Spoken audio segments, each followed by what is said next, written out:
पाहुयात चौथी महत्त्वाची बातमी। छत्रपती संभाजीनगरमध्ये भाजपनं बंडखोरांची समजूत काढली खरी, पण खरी डोकेदुखी भाजपच्या माजी कार्यकर्त्यांमुळे होणार आहे।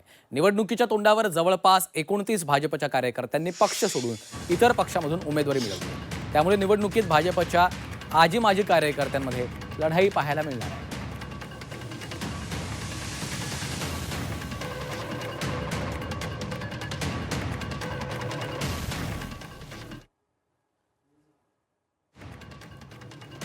त्यामुळे आता भाजपचे आजी माजी कार्यकर्तेच भिडणार आहेत। संभाजीनगरात बहुतांश बंडोबांचा थंडोबा झालेला आहे, त्यांचं बंड शमवण्यात आलेलं आहे।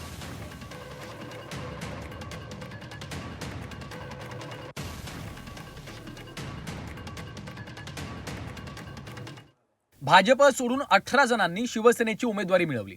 13 जण भाजप सोडून राष्ट्रवादी उमेदवार झालेत। 8 जणांनी भाजपला रामराम करून ठाकरेंची मशाल हाती घेतली।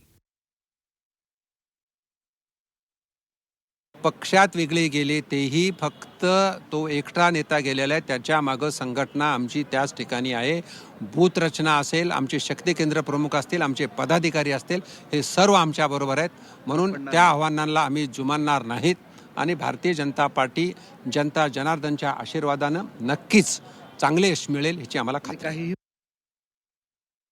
भारतीय जनता पार्टीला दुसऱ्या पक्षाचे कार्यकर्ते घ्यायला गोड वाटतं।